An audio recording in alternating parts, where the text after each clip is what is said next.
provided by Sonoma Paint Center, located at 815 West Napa Street. For more information, Ms. Sheila O'Neill, will you please come to the podium and lead us in the Pledge of Allegiance?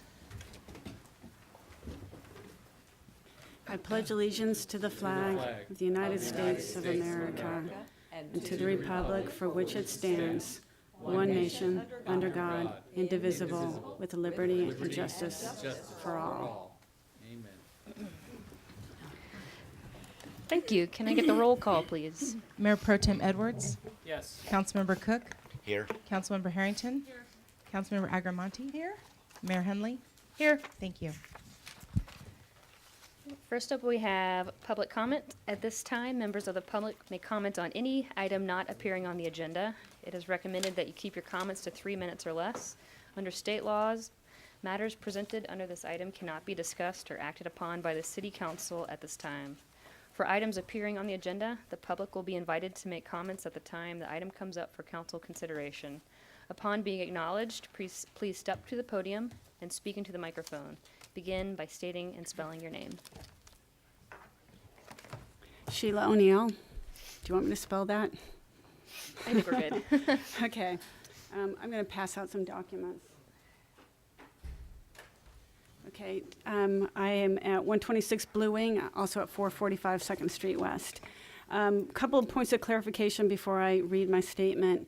I represent the North Mission Neighborhood Association tonight, which for those of you that are not familiar, that basically is the boundary from 1st Street East, 2nd Street East, Spain, north to the Mountain Cemetery. It includes the Vintage House, borders the Little League fields, borders the Patch, Depot Park, etc. There's a project proposed for this neighborhood called the 1st Street East Project, otherwise known as FSE. We are opposed to this project, and we're seeking the help of the City Council tonight. The information I've shared with you, and I'm going to read what I've got here. The members of the North Mission Neighborhood Association are requesting you to review the determination of the planning director that the proposed hotel, restaurant, residential project on 1st Street East complies with Sonoma's current development code. We're asking you to stop, look, and listen.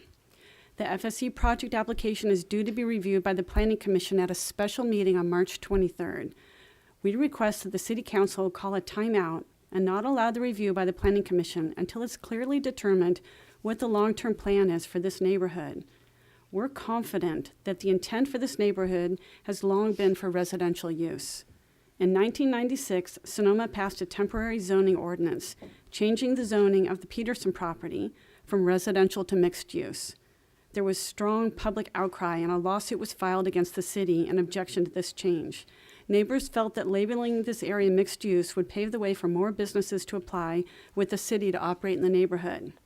At that time, Sonoma Community Development Director Mike Moore stated, and I quote, "Under the law, the neighborhood was designated mixed use to reflect the fact that there are already some businesses in there that were established there before recent zoning laws prohibited them.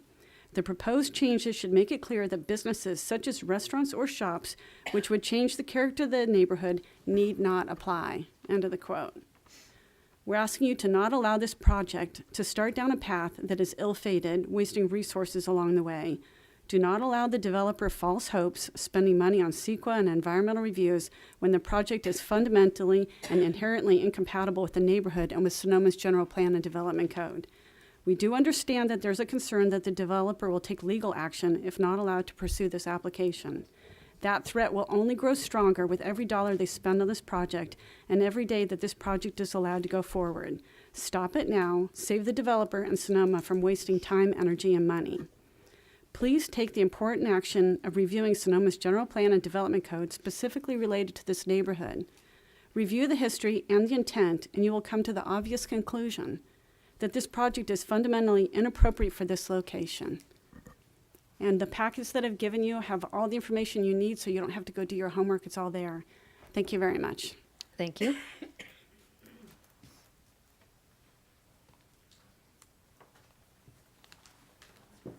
Hi, members of the City Council, City Manager, City Attorney. My name is Stephanie Hiller. I live at 516 7th Street West in Sonoma. And I'm here today to support you in your decision to form a subcommittee to consider a resolution or to create a resolution regarding the protection of the civil rights of immigrants and others in our community. I want to call your attention to an incident that happened last Tuesday in Los Angeles that was reported by Democracy Now! A man named Mr. Avelica, I didn't write down his whole name, his last name, was driving his daughters to school, and he was stopped by ICE and detained immediately. His 13-year-old daughter was in the car, and they were within 2 blocks of the school, which has been considered a safe zone. And they planned to deport him immediately. His criminal offenses were, he has been in the United States for 25 years. His criminal offenses were having a DUI that dated for somewhere within 10 years ago, and something having to do with a status crime, which had to do with misusing registration for a car in lieu of his driver's license. These were his crimes for which he was going to be deported immediately. But he was not immediately deported because the community intervened. The school, members of his family, and friends all objected to his deportation, and instead he was detained. He was sent to a detention center. That's still not very nice, and who knows how long it will take to get him out of there, if at all. I mean, maybe he'll be deported in the end. I'm mentioning this incident because it's by far not the worst of the kinds of stories we're hearing, but the actions of the community had an effect. And I think when I left here 2 weeks ago, there was a really strong feeling of unity and agreement and solidarity in this room regarding members of our immigrant community and human rights. And I think that level of solidarity and unity is the most important thing we can do in this very difficult and dangerous time. Thank you. Thank you. And if anybody else wants to comment on the resolution for immigration inclusion, that will be item 7B.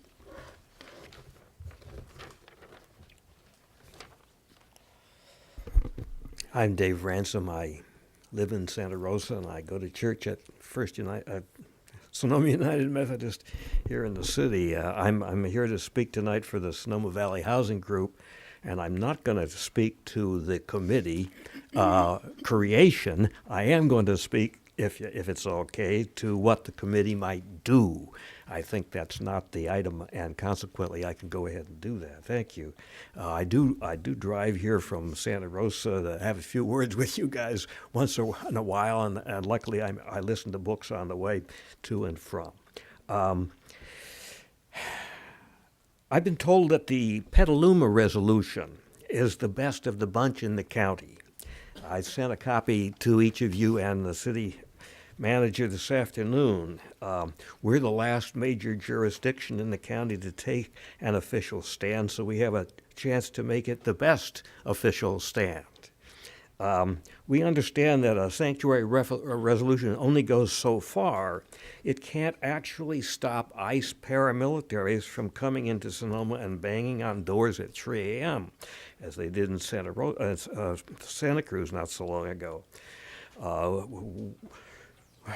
We want to suggest that setting up and or funding a legal defense fund is something that the council and the committee might consider when it's put together. We want to make it clear that those of us who have been working on this will be happy to sit down and work it all out with the committee. In fact, we look forward to doing that. It's very nice to see the council moving ahead on this issue. I'd like to invite the council and anybody watching on TV to come to the Know Your Rights meeting at El Verano School tomorrow night at 6 o'clock, which 9 different organizations in the area are sponsoring. Among other things, we'll be discussing how Anglos can help families faced with possible deportation, especially the kids who may get left behind through no fault of their own or their parents. After all, U.S.-born kids don't have Mexican citizenship. They don't probably even have U.S. passports. So this is something that the community can seriously help with. I want to underscore that part of our response as a community means that the folks who can stand up to help in the ways they can, and that's what we're going to start talking about tomorrow night. Thank you very much. Thank you.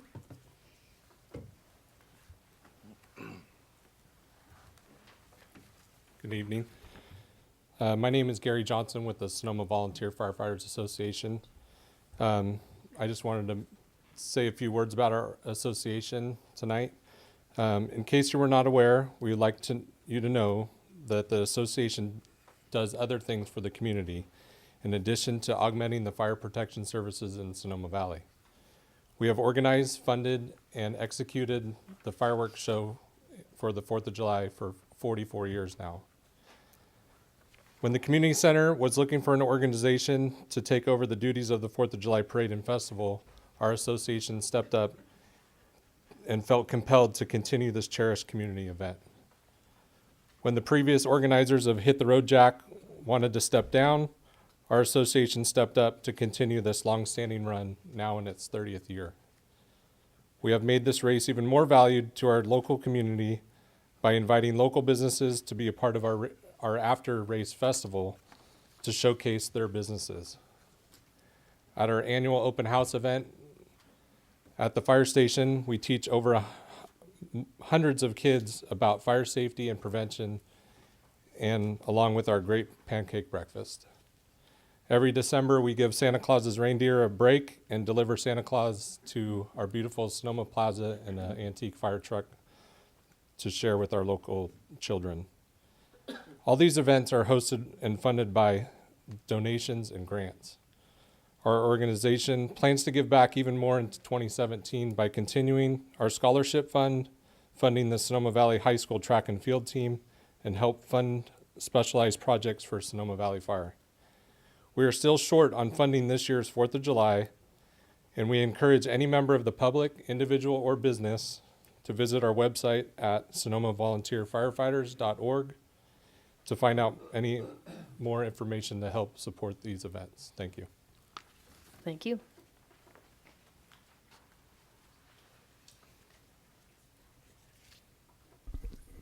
Good evening. Ken Brown, 1396 Lubeck Street in Sonoma. I want to speak to the word sanctuary. It's a very important word, and I ask you, please use that word in your deliberations. I would also ask that you hold a community preparedness meeting to deal with potential ICE raids and its effects on our community. Thank you very much. Thank you.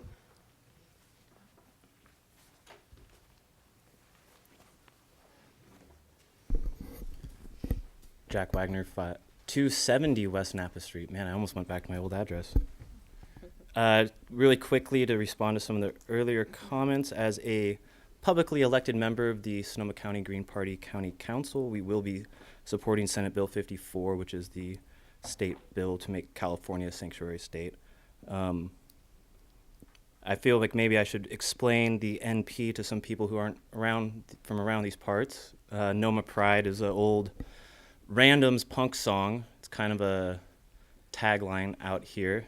I think they made it to make fun of the townies, but then everyone just took it on.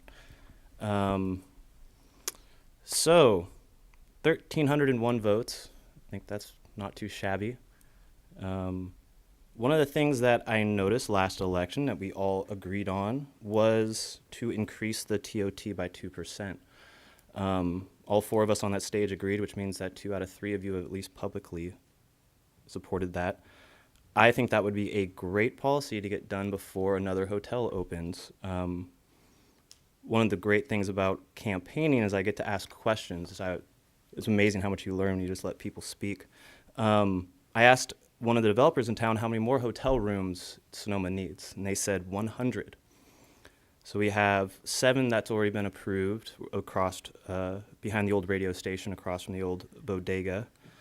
And from my viewing of the Citizens Advisory Board meetings and the kind of sense I get, it looks like the 62 rooms behind the Index Tribune will be passed eventually. So using some kind of local alternative math, 62 plus 7 seems to be a pretty good rounding off to 100 to me. And they said we haven't had a hotel in in the last 10 or 15 years, so maybe we can not have another one for another 10 or 15 years. And then any of that TOT money I would love to see put into some public transit. I actually went to a semi-political meeting over in Napa the other morning. Something I noticed was they had these little shuttles driving everyone around, and I think we can do that. Another thing is that we should really fix the intersection from the City Hall. That was brought up as doing a little road diet. One of the things I've noticed, I rarely drive across it, but when I do, people rush because it's such a long distance, and that's been an issue. I think that, along with the Safeway or the Safeway issue, priorities, I think.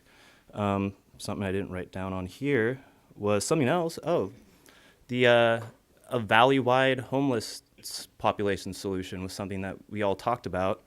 I like setting relative goals. I guess I'm a little over. Maybe I can cash in some of those votes for extra time. You can have 10 seconds. 10 seconds? All right. Well, I don't know if I can get much more done in 10 seconds, so thank you. Thank you. Any further public comment? Seeing none, I'll bring it back to the council. We have no presentations today, so we'll move on to the consent calendar. All items listed on the consent calendar are considered to be routine and will be acted upon by a single motion. There will be no separate discussion of these items unless members of the council, staff, or public request specific items to be removed for separate action. At this time, council may decide to change the order of the agenda. Do I have any council questions or comments? Seeing none, I'll take it out. Can I just make a quick comment? Oh, Councilwoman Harrington. Can you comment on one? Are you allowed to comment on one specific item? You can. Oh, Do we have to pull it if someone has a comment, or can they make the comment when we're doing the vote?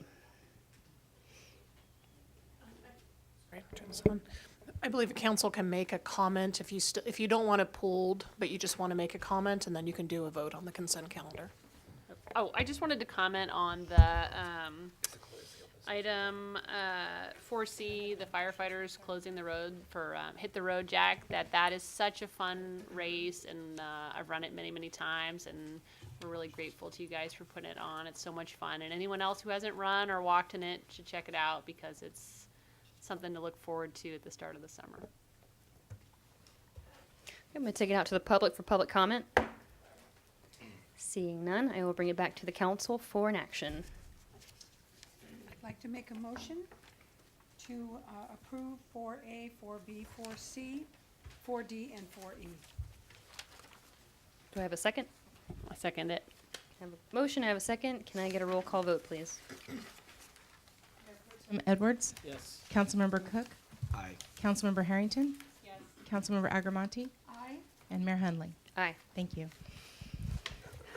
Okay, moving on to item 7A, discussion, consideration, and possible action in regards to partnership with Sonoma Valley Museum of Art to install a temporary public art of sculptor Albert Paley inside Sonoma's Plaza and Depot Park from July 1st to September 26th, 2017. We will start off with our city manager. Good evening, Mayor Hunley, Council. We're pleased to bring you a partnership opportunity tonight with the Sonoma Valley Museum of Art, and there was a letter that they submitted to you that is attached within the packet. Basically, the museum is bringing an exhibit this summer of a world-renowned sculptor named Albert Paley. And so we have the opportunity to use our public art program and bring some of these sculptures to town. So the museum is basically making a request to the council, and then we'll lay out a process for you once they are able to kind of articulate their request. But basically looking at 4 to 6 pieces that could be in the plaza and Depot Park.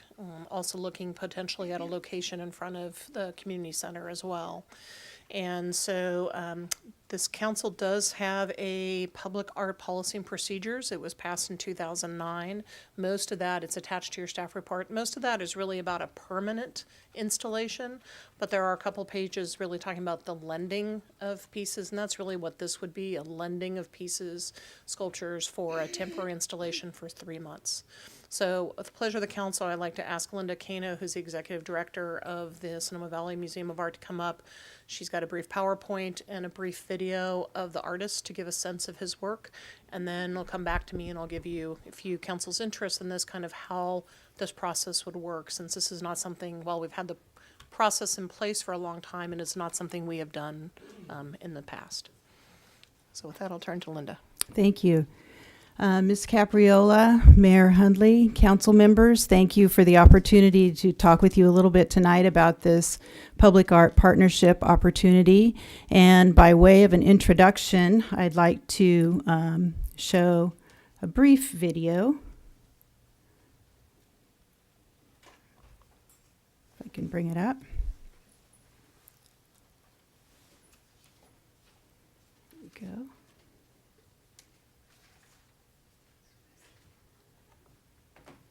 Let's see.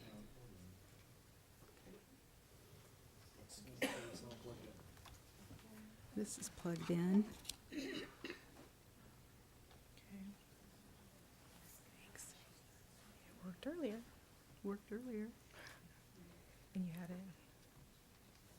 Did you do current? Do you know how to do PowerPoint more? I'm sorry? Do you know how to do more of a PowerPoint? We had this all ready to go earlier. Okay, slideshow.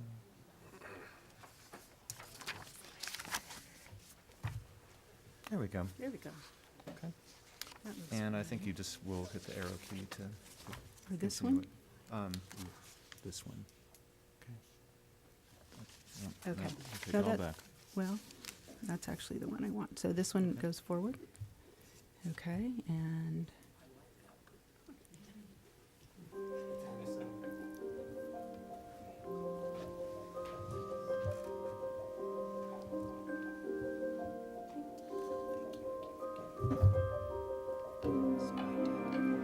It's fun.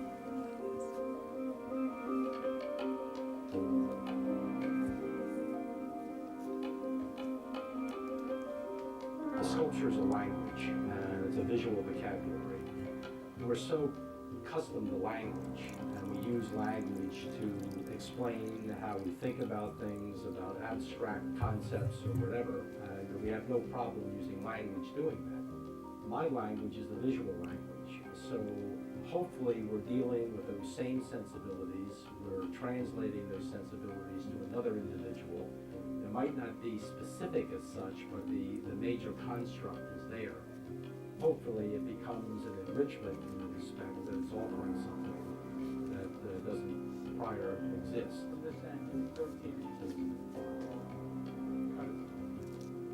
Got that end straight, a little sharper.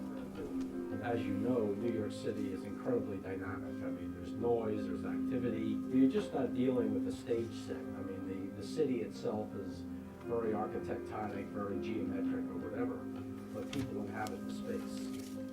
You move from building to building. You have different thoughts during the day than you have in the evening, and so on and so forth. I would hope that engaging with sculpture, they would stop, they would notice, and it would be a different sensibility and create a personal kind of interchange and an intimacy. It's a difficult thing in an urban experience, but I think that's possible. Go east. Go south a little bit. The majority of work deals with gesture and balance or implied movement, and that's kind of an interesting thing, because you know that these pieces weigh several tons, they're heavy, that they're stagnant, that they're made of metal, they're not organic, they don't move, but you experience movement at the same time. And as a pedestrian, you're walking, you're moving, you're balancing, you're counterbalancing. The sculptures are doing the same thing, so there's this interrelationship of what you're experiencing in a very visceral way and what the sculpture is doing. It keeps on revisiting itself. In the morning you might see it, it's silhouetted, you might see it in the afternoon, and there's a play of shadows and so on and so forth.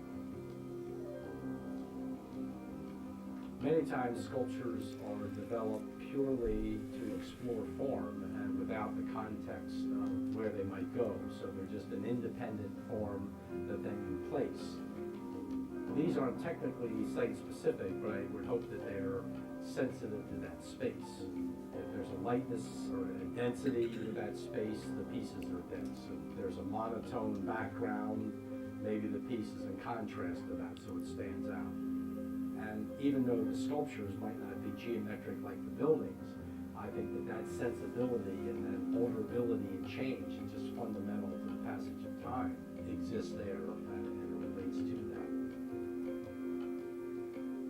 As an artist, to explore, there might be one central core that you're dealing with, but then how you break off of that, and where's the avenues for growth, and how do you expand, and how do you take the next step further, and you keep on probing those boundaries all the time.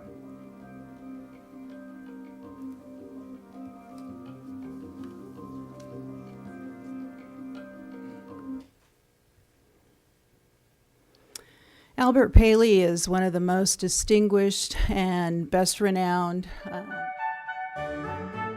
metal sculptors working in the world today. And Sonoma Valley Museum of Art is very pleased, very honored to present an exhibition of his work. We will be showing some of Albert's sculptures and his drawings, opening up on July 1st and running through October 1st at the museum. And we would like to offer the city a partnership opportunity to partner, bringing some public sculptures to Sonoma Plaza, to Depot Park, and also to the community center. And this will be a placemaking exercise. The installation itself will become a work of art. We believe that this project has great potential to engage our community in dialogue, to make people more aware of public art and artists, to provide a way for residents to look at Sonoma a little bit differently and to appreciate it a little bit differently. And we also feel that it will create an economic driver through increased activity in the area.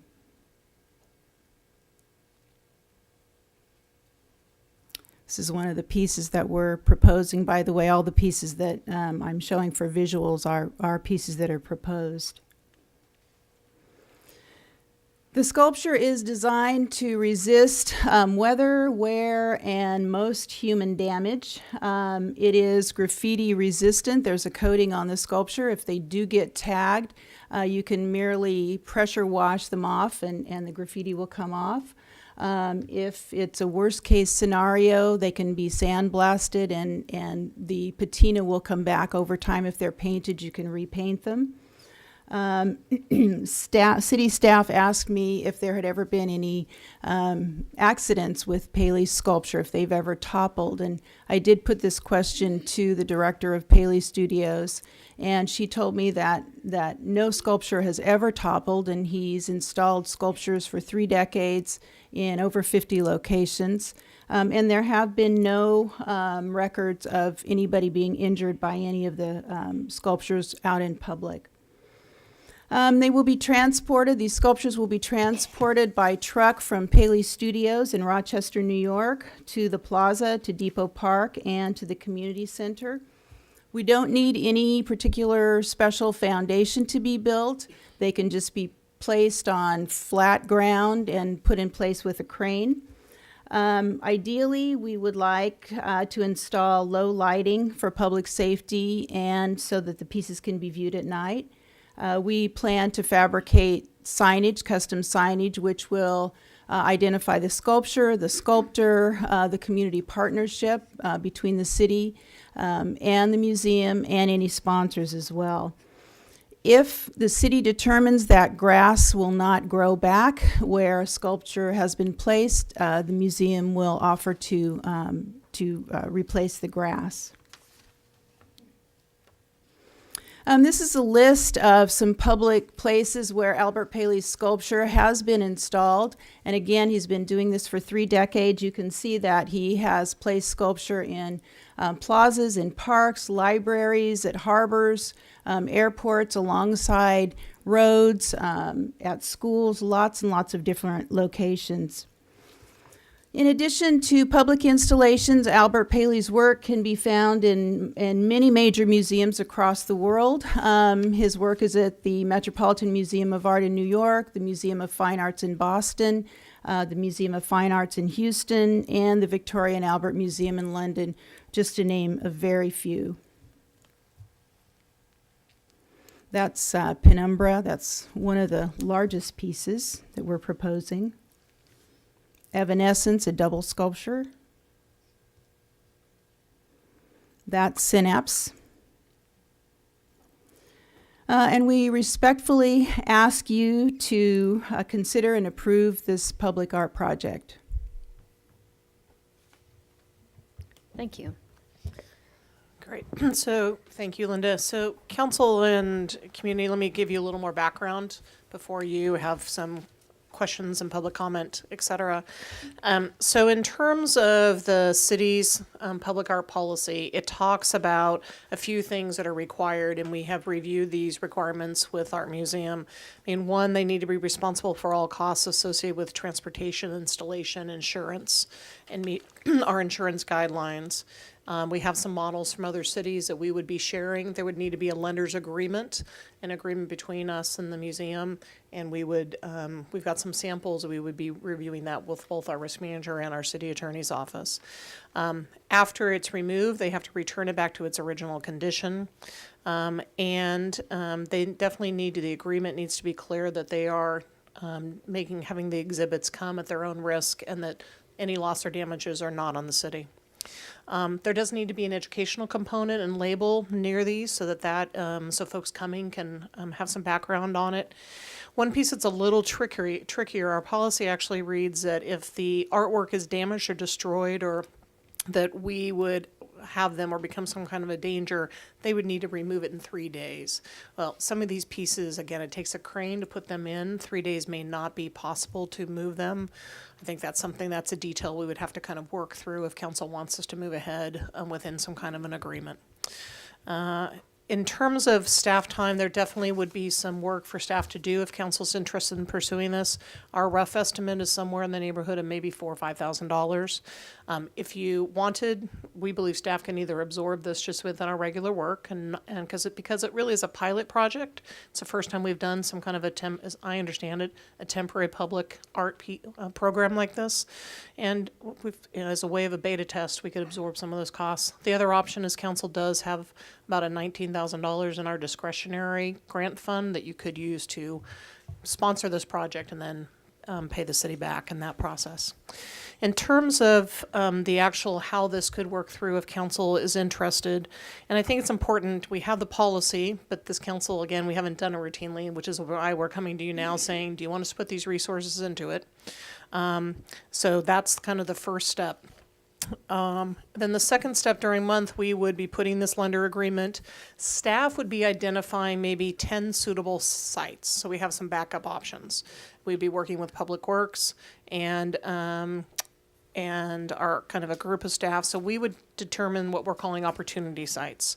We would then be taking those sites to the Cultural Arts and Cultural and Fine Arts Commission, because they are the commission that's charged within your policy to determine not only the site, but the actual artwork. And then they would be making recommendations that would come back to the council, because the council has the authority to then approve the project, approve the resolution. So we really feel like, again, the plaza and in Depot, but especially the plaza, there's a lot of underground pipes, there's infrastructure, we've got a lot of maps, and so we want to make sure as we look and have some sites. Staff has had some preliminary conversations with the museum already. So again, these are going to be kind of craned in, so they would need to be somewhere kind of near the edges, probably of the plaza. But those are details that would be worked through. So basically this would go to this Cultural and Fine Arts Commission for that. They would then be making recommendations, will come back to council by mid-May. The final list would then get given to the Art Museum. The art needs to ship by June 1. It arrives here about the middle of June, and then it would be installed July 1. There would be an opening art reception, and the artist Robert Paley would be coming to and appearing in person. And then it would be basically open and available for 3 months. Part of what we would also recommend, if council's interested in doing this, is we figure out with the Cultural and Fine Arts Commission some way to kind of get some survey and feedback from the community, work with the Art Museum to do that, again, as part of this kind of pilot project. Staff's recommendation is that council tries this. It's been the process embedded, the policy has been in place in 2009, unfortunately, right as the recession hit us all hard, and we've not had an opportunity. Here we have a partner to work through this.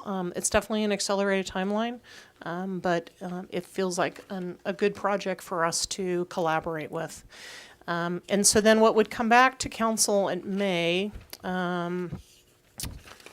excuse me, I just want to be clear. So the final actions when it comes back is council would basically be approving a resolution where you would be approving the pilot public art program and installation, and then you would also be approving a resolution and an agreement and directing the city manager to execute that agreement. So with that, happy to answer any questions and hear from council and the community. Thank you. So I had one question for clarification. So at the point that we'll be talking about the specific agreement with museum and the things like the liability provisions and that sort of thing, that's going to be at the next meeting or at a future meeting? That would be at the May meeting when we come back to council.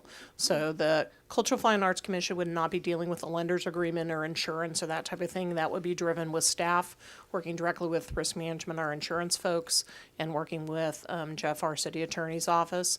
And then we would come back that meeting in May where we would have, here's the lender's agreement, and here are the sites and the actual artwork. Council now, are you asking for your final blessing? The purpose of tonight's meeting is to say, is this something you want to do and explore this partnership? Because there will be staff time and your commission time to move forward. So this really is go, no go. Do you want us to do this? And if we do, then we'll move it forward and bring it back to you for final approval. Thanks. Are there any other questions? Just a question. Kathy, I heard you say that possibly there are funds available to help sponsor. So is that sponsorship for labor cost, our labor cost? Okay. Yeah, so there's a couple things I know, and Linda might be able to answer questions. I know she's applying and looking for some grants to underwrite some of their costs for this project. We've had some preliminary conversations. Maybe there's an ability to write in some city time in that too, to be determined. The costs really are staff time. It's just a rough estimate of what it takes to really kind of look at all the sites, put them information together, everything together to go back to the commission, create a lender's agreement. These things just, it's people power and brain power to pull it all together.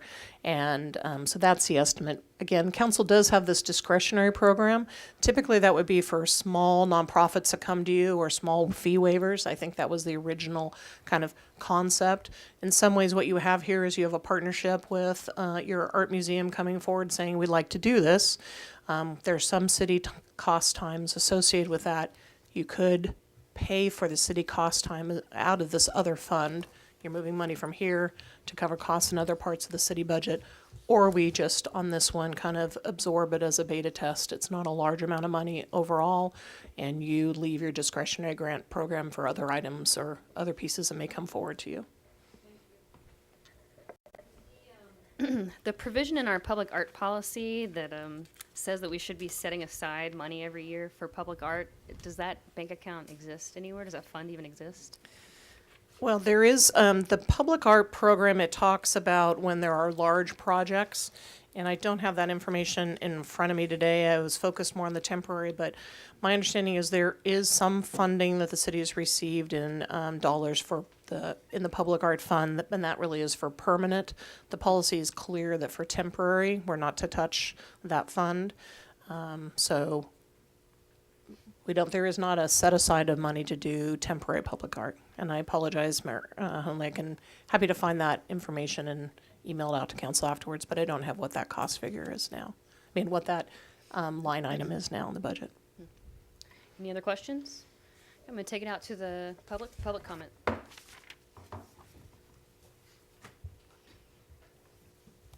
Shut this down before we.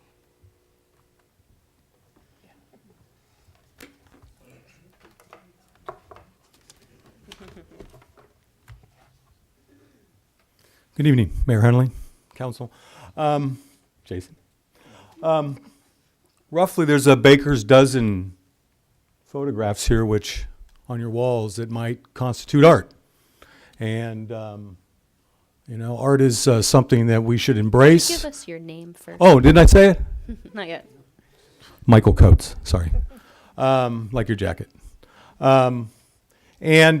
If I can paraphrase a little bit, and I'm a huge supporter of art, as the whole community should be. We're not all about wine here. There's other things, with all due respect, that we can be supporting here.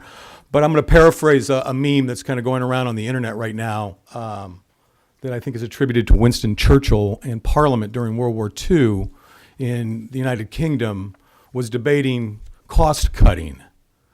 And one of the items that they were considering cutting was the arts, kind of like our administration is considering right now. And Churchill piped up and said, well, what are we fighting for? Thank you. Thank you. Is there any further public comment? Well, my name is Yvonne Hall, and I'm a board member of the Sonoma Valley Museum of Art. And I wanted to talk to you very briefly about a concept that's very popular right now with museums, and that's calling our installation a museum without walls. And that connotes a number of things for me. One is that we can take advantage of bigger things if we aren't bounded by the walls of our admittedly lovely museum. Another thing is that we live in a very diverse community, and you see in the nicest possible way the diversity of our community when you go to our plaza. All kinds of families picnic and bring their children to play and come to the Tuesday night markets, and it's a great melting pot for Sonoma and the neighborhoods around Sonoma. And we would like to expand that experience for us and for all of the many, many visitors we have in the summertime to enjoy some world-class art as they're enjoying their families and friends and our iconic, wonderful plaza. So I hope that you'll give this a try. All right, thank you. Thank you.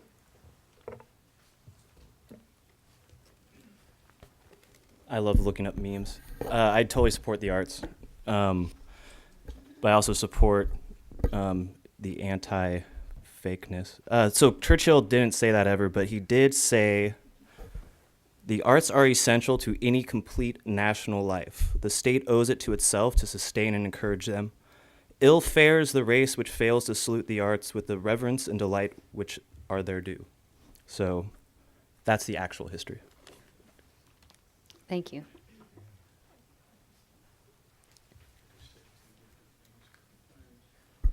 Carol Campbell, Campbell. I just have a question, knowing children. Are these going to be objects that we keep children off, or are they going to be on them? Are they accessible for climbing on? We have trouble keeping children off the trees in the plaza, even though there's signs up and their parents sit right by them.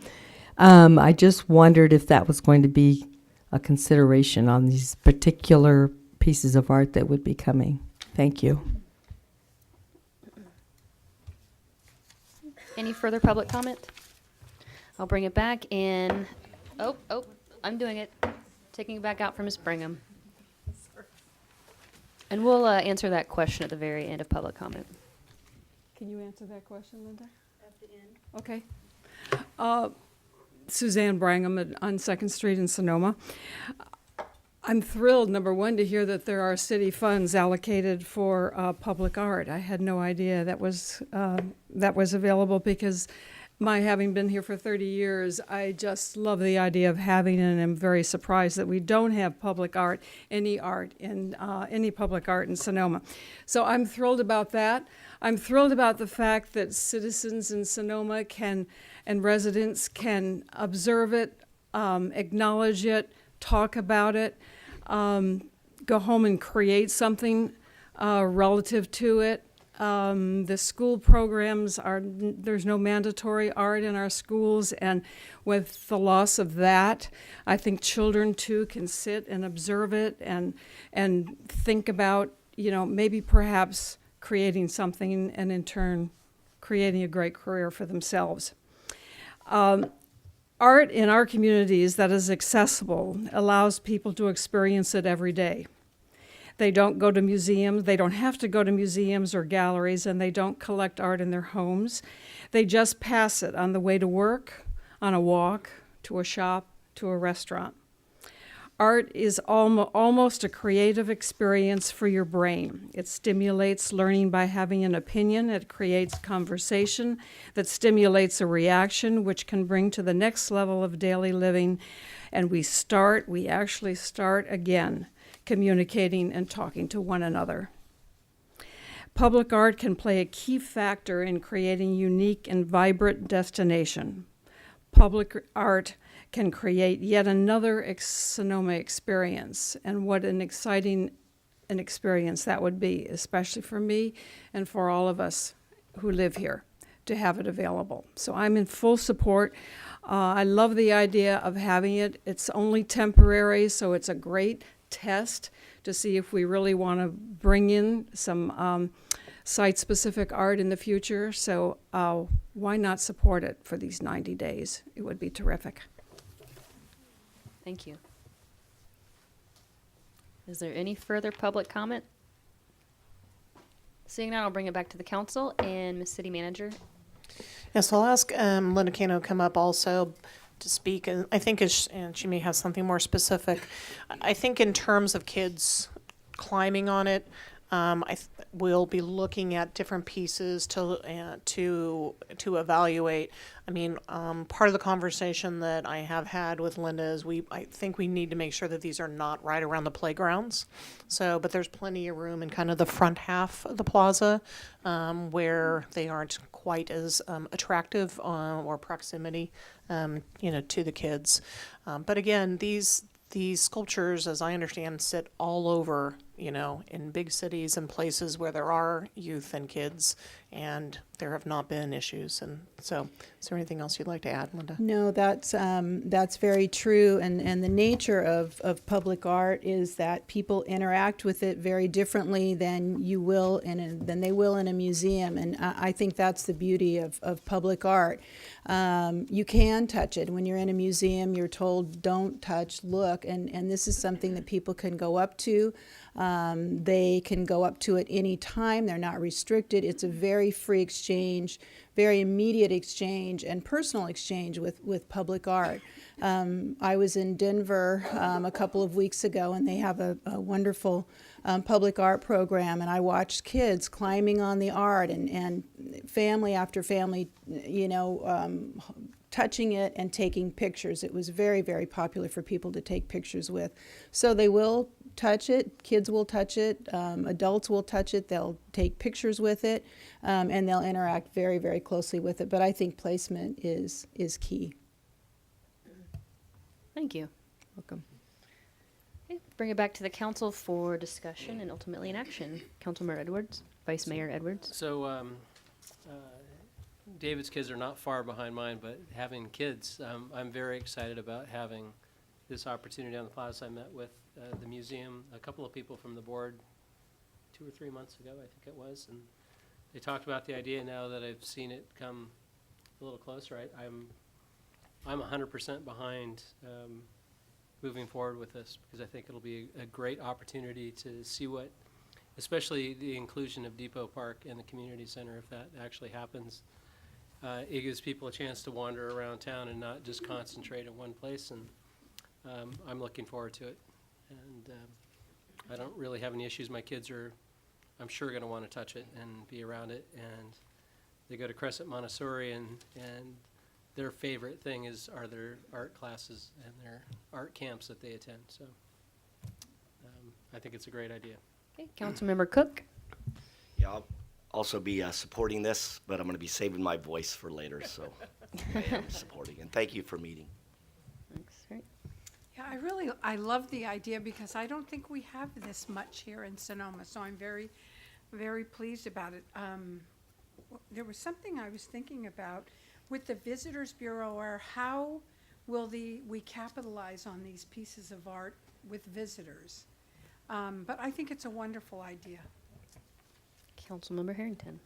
Oh, I was just gonna say that the first interaction I ever had with the museum was when my daughter went to their artists and writers workshop, and it's such a wonderful experience for kids who are interested in that stuff, or maybe other kids as well.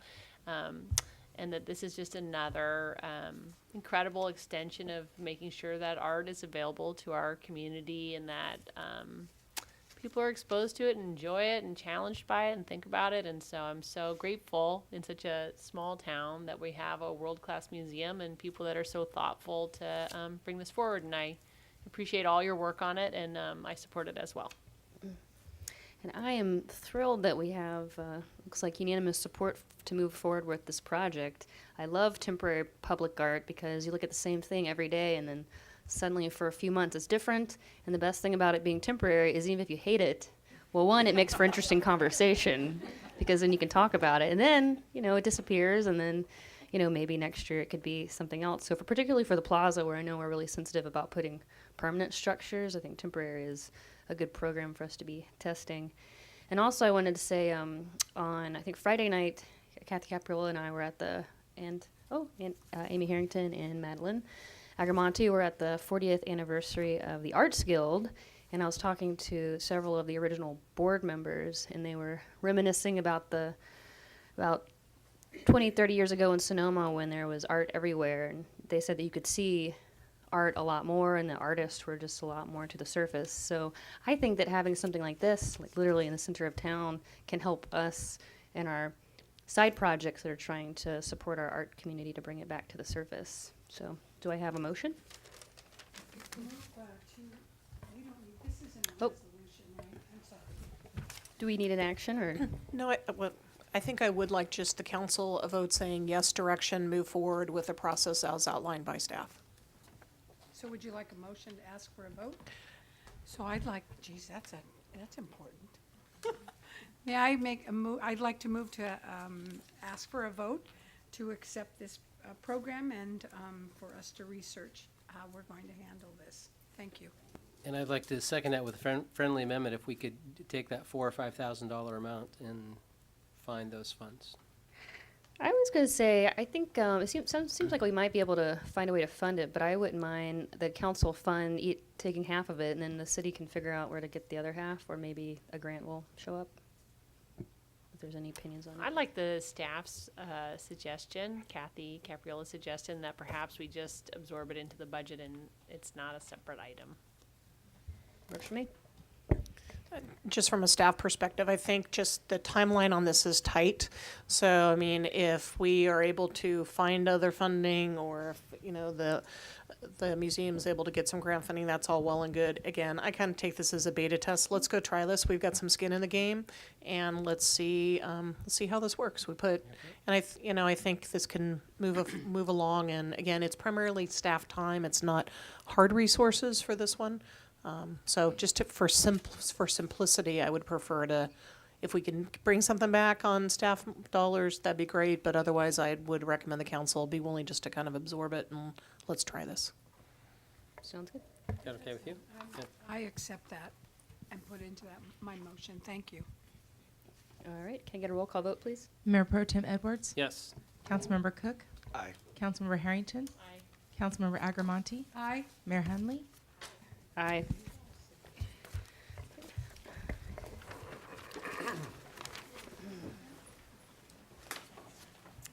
Moving on to item 7B, discussion, consideration, and possible action to create an ad hoc committee of Councilmember Cook and Mayor Hundley with the charge of drafting and bringing back a resolution for consideration along with any recommendations of actions that the city can take to support our immigrant community.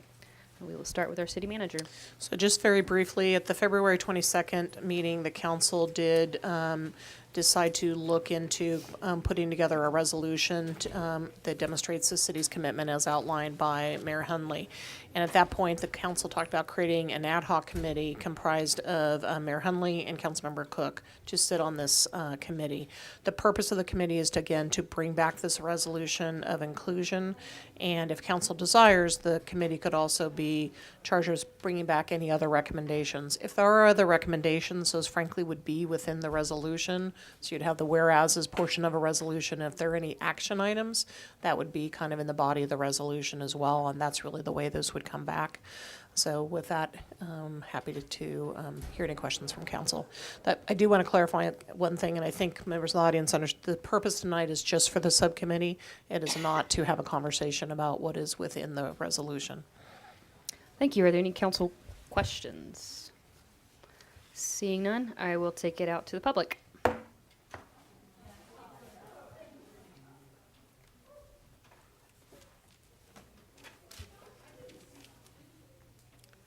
Ransom, Santa Rosa, Sonoma, go to. Any further public comment? Seeing none, I will bring it back to the council for a discussion and an action. I'm going to support this resolution, but I just had a question. I would like is it possible to suggest what the ad hoc committee might consider? Yes. I think, yeah, if there's council, if there's ideas you have that you'd like to raise, you could raise those because that's really part of the other recommendations, but we should not be having a super long conversation about it. I'd like the ad hoc committee to consider the possibility of creating a fund, either private or public, for the purpose of supporting any children that are orphaned as a result of both of their parents being deported. I don't know if that's going to be necessary or not, but if it is, those children will be in crisis, and I'd like the ad hoc committee to come back with recommendations about what we can do to support them. Councilmember Agamonte. Thank you.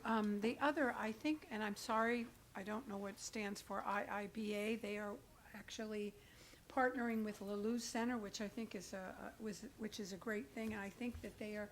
I didn't bring the sheet with me, but they're educating families about their rights, as well as possibly some funds to be able to help children who are left behind, which sounds like a horror, but. So it would be possibly if the committee could look to IIBA for some guidance with respect to what they really need. I would only suggest that the committee investigate what actions have been taken and what services are currently available.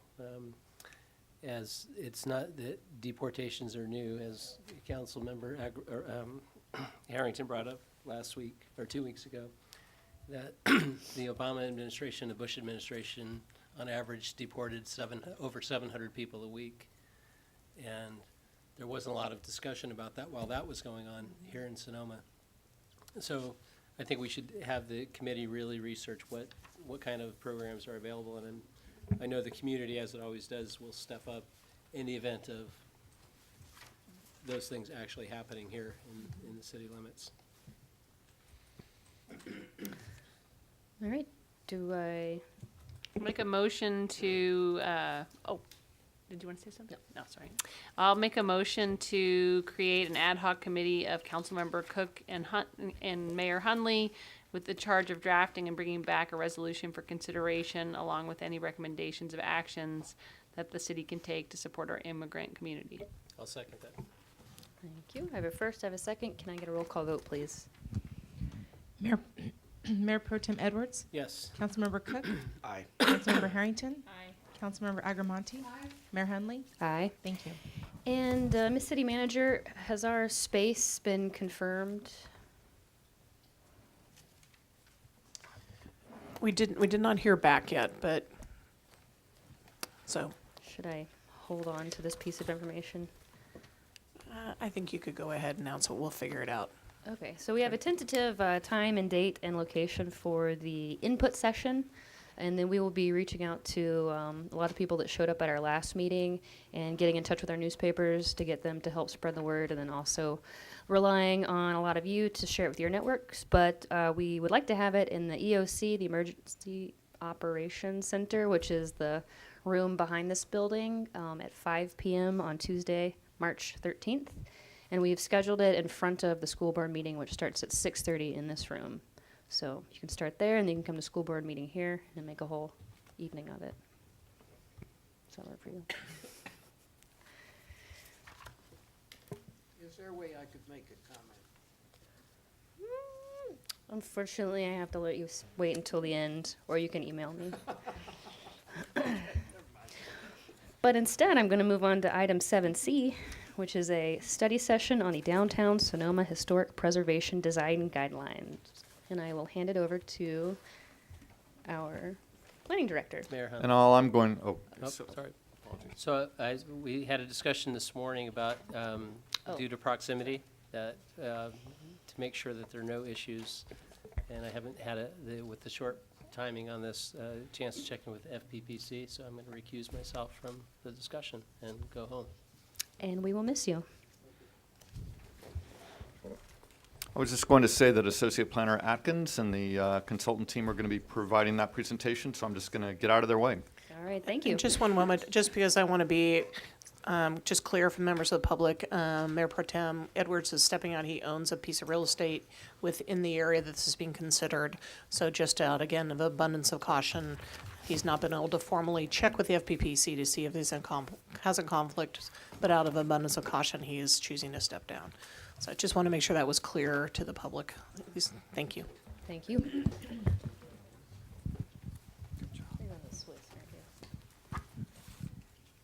I'm testing this microphone. Okay, it works. Great. Thank you, Mayor Hundley and members of the council. I'm here tonight with the consultants from Page and Turnbull.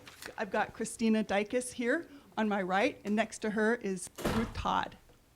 Back in 2014, the city became a certified local government.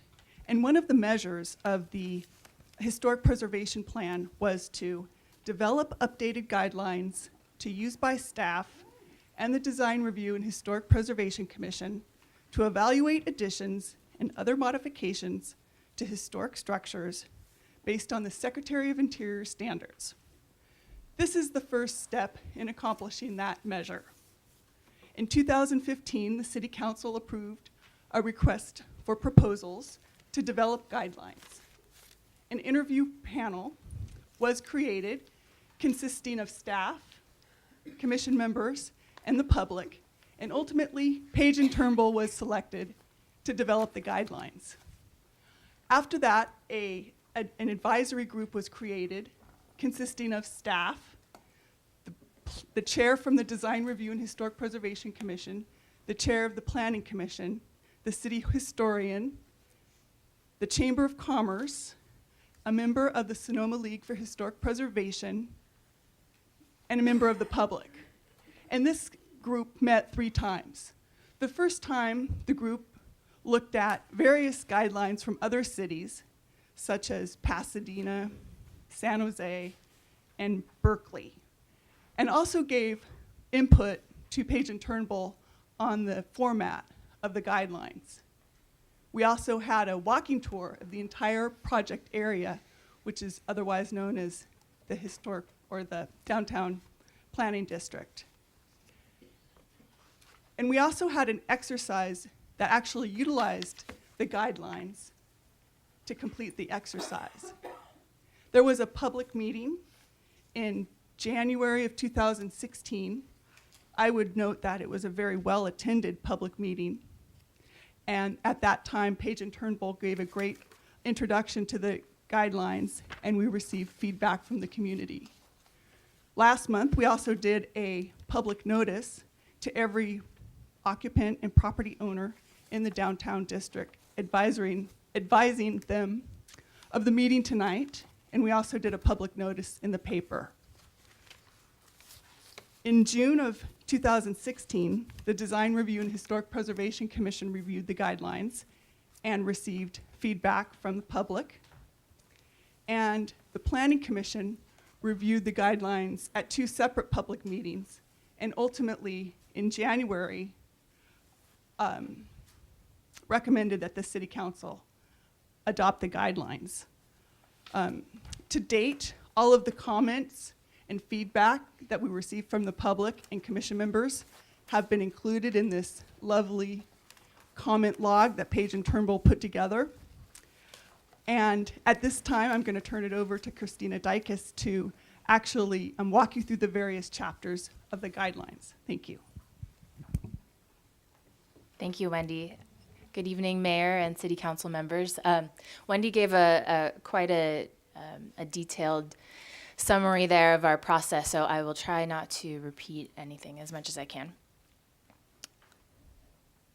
But I will provide a brief introduction to Page and Turnbull, goal and use of the Downtown Planning District Historic Preservation Design Guidelines, a progress report, and a little bit more summary of our public review process, and then a brief summary of the content of the guidelines with some examples of guidelines for each chapter.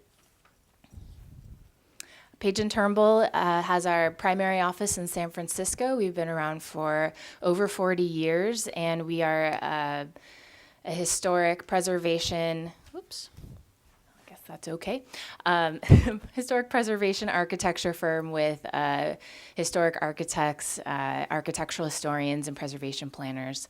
This is our cultural resources studio. Ruth Todd is the principal of this project. I am the project manager, and I'm an architectural historian, and we've had a couple of other staff members who have helped us on this project over the year plus that we've been working on it. The goal of this document is to provide clear guidance for how to undertake development while preserving the essential historic character and characteristics of Sonoma's downtown planning district. We anticipate that the design guidelines will be used as a tool for property owners, architects, and the general public, as an evaluative tool for the Planning Commission, the DRHPC, and city staff when planning approval is required, and as a reference tool for all of those city review bodies when making recommendations to property owners. Wendy already went through this schedule, but you can see that we've had a number of interactions with the public, presentations about the document, and we have been incorporating public comments into the document since June of last year.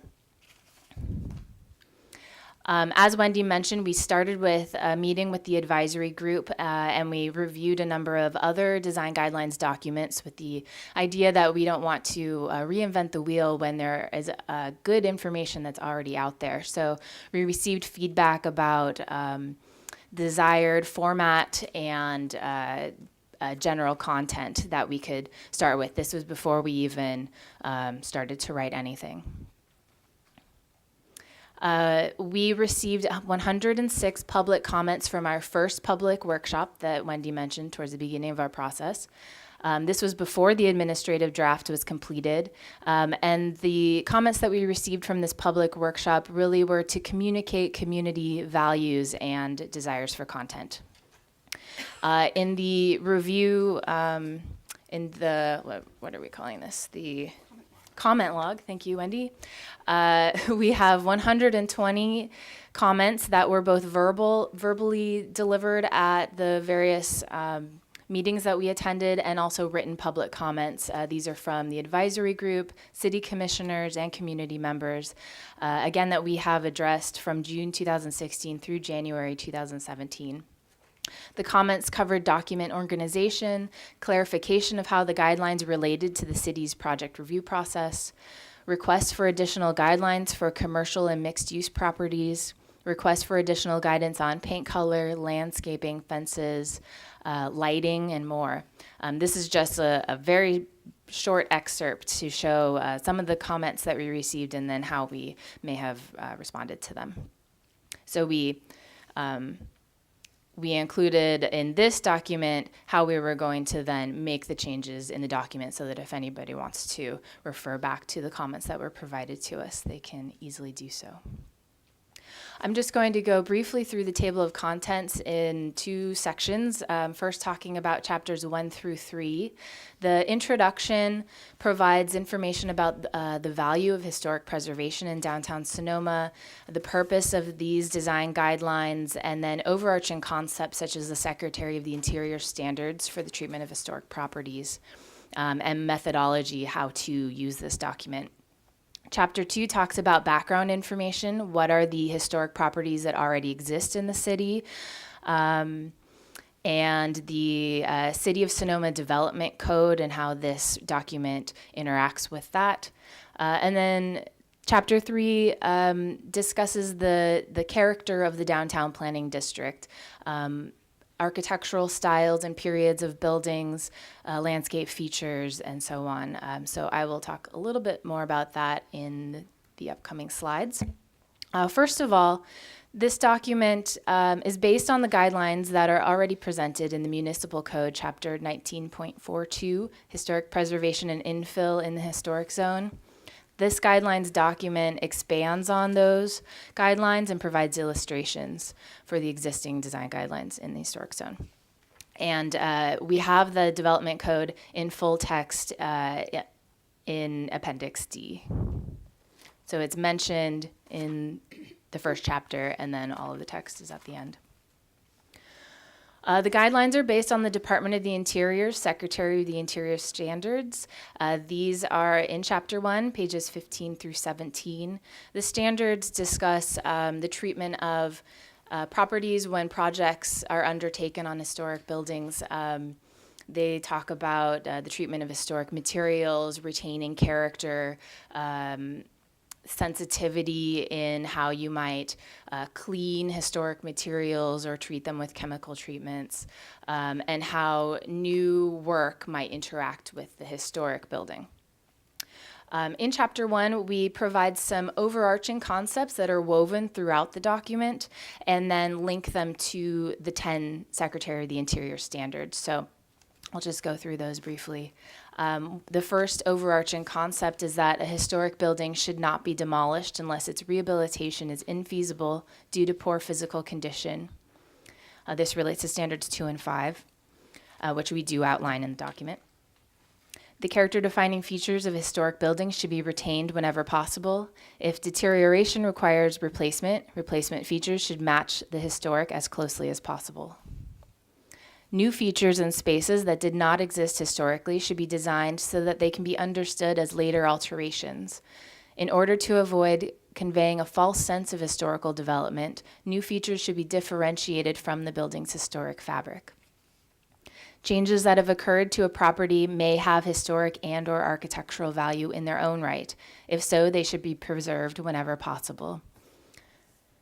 Cleaning and maintenance of historic materials should be planned using methods that will cause the least amount of harm to those materials and will not degrade a property's historic integrity.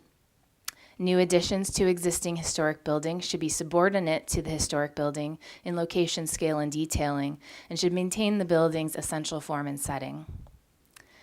New buildings should be designed and constructed so they are not more prominent than historic properties. New buildings should be compatible with the styles, materials, and building forms that characterize historic development in the district. The massing and placement of new construction should respect the historic streetscape of downtown Sonoma.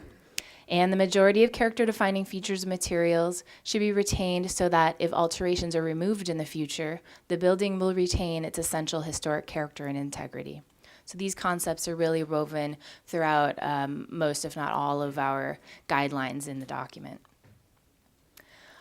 In Chapter 2, we talk about background information. What is the planning district and what are the historic buildings already there? This is the boundary of the downtown planning district. This is the National Register District. It's interesting, you'll see that most of it is within the downtown planning district, but not quite all. And then this is the National Historic Landmark District, which mostly has the same boundaries as the National Register District, but not quite. And then pulling back a little bit, this is a similar aerial view, but you can also see how the historic overlay zone boundaries interact. So the red area is the area that we've covered in the document, the Downtown Planning District. And a good portion of it is within the historic overlay zone, but the southwest portion is not in that.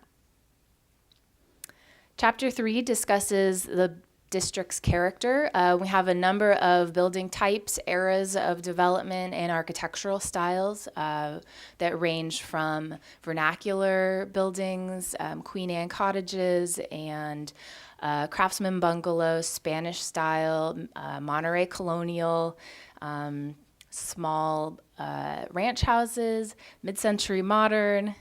So we talk about the different property types, so residential and commercial, a range of eras of commercial buildings, landscaping and streetscape features in historic areas and also in areas that have been developed in more recent times.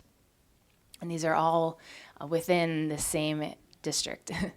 And this is how we have outlined them in the document in Chapter 3, where we provide information about architectural styles and their character-defining features, so to help understand a building and what's significant about it as you undertake a project.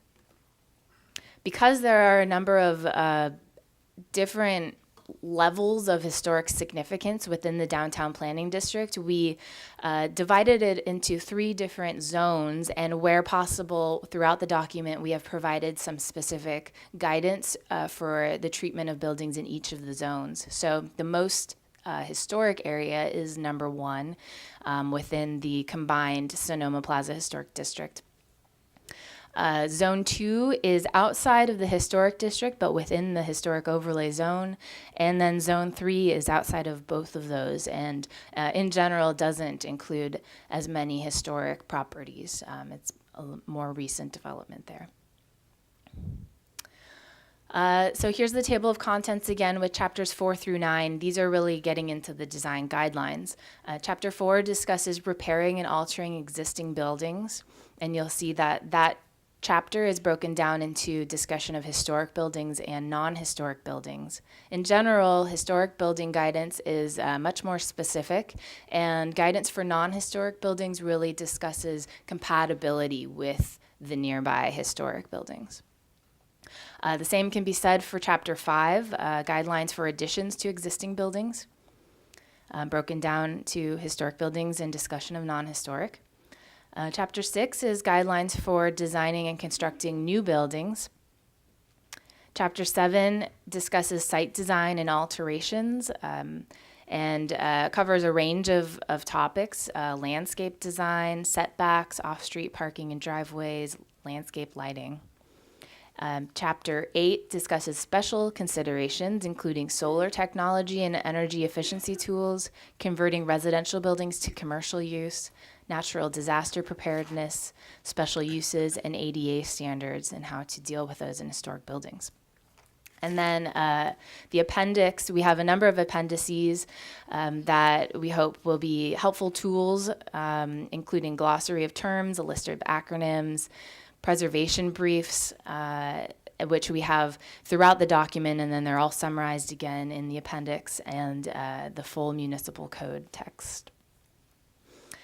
This is actually in the beginning of the report, but I'm placing it here just so you can see how the guidelines are organized throughout the document. There is an overarching concept with some statement of explanation, and then design guidelines underneath that that relate to the overarching concept, with bullet points clarifying further, and then where applicable, links to additional published information, often from the National Park Service technical preservation briefs. So they're more like how-tos that you can go to fulfill the design guideline.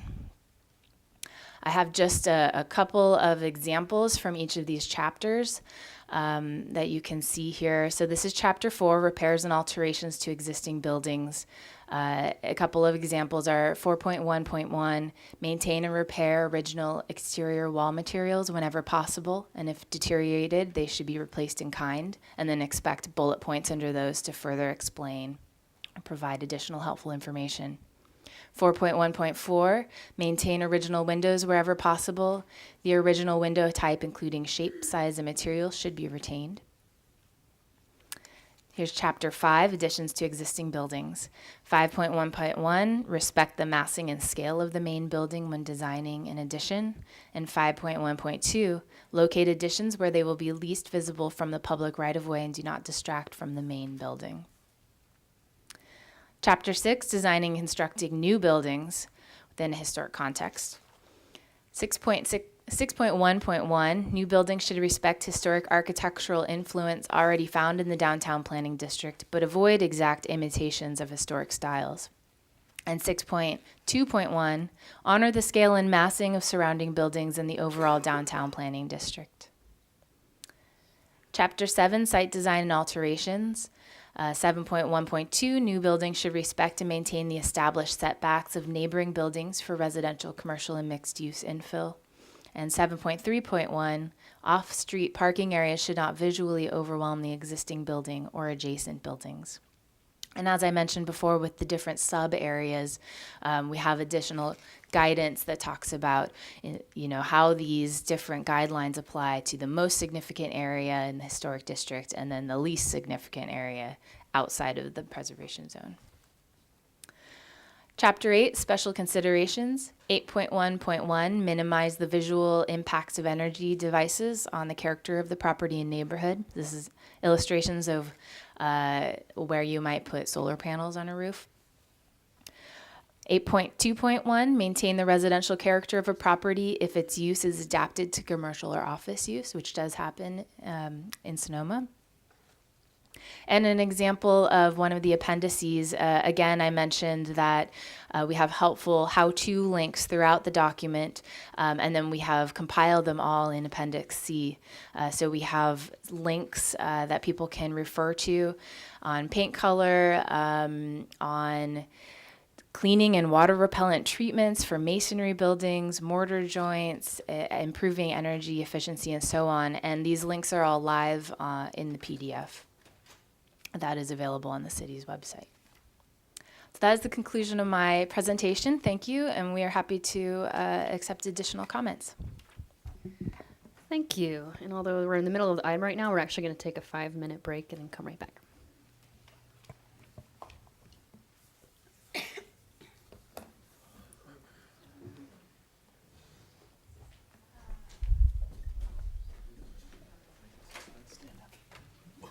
Underwriting is provided by Sonoma Paint Center, located at 815 West Napa Street. For more information, you can go to sonomapaintcenter.com. And Larbury Automotive, located at 18155 Sonoma Highway. For more information, you can go to larburyauto.com.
Thanks. We'll get this started again. So I believe where we left off, it is you guys have completed your presentation, so now it is our turn to opine. Councilmember Harrington. I guess I'm wondering what are the economic repercussions for the property owners that are subject to these guidelines? Do we have a sense of that? I mean, in terms of impact on them and their abilities to change their property or requirement to maintain them? I'd like to take a stab at answering that, if I may. This doesn't actually introduce any new requirement for design review. So properties that are currently subject to design review will still be subject to design review. However, the Design Review and Historic Preservation Commission will have the benefit of these more rigorous and more detailed guidelines with which to evaluate such applications. But it doesn't introduce a new class of applications. Nor do the guidelines alter the use allowances that are available in the development code, whether uses that are permitted without use permit review or uses that are subject to use permit review. It doesn't change that aspect of how one can use their property. So while these guidelines are more detailed, and it's going to take more time on the part of both staff and presumably an applicant to go through them and ensure that there's substantial compliance, they're not introducing any new permit requirement. Any other questions? Right, seeing none, I'm going to take it out to the public for public comment.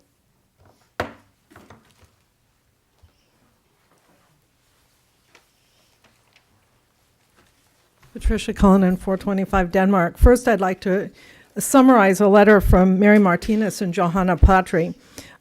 They have requested that the historic paint colors, this Appendix C, be in the body of the design guidelines of 4.1.3, and that also Appendix D, the municipal code, Chapter 19.42, be included in Chapter 2, background information, just because sometimes it's difficult for people to get down to the appendix.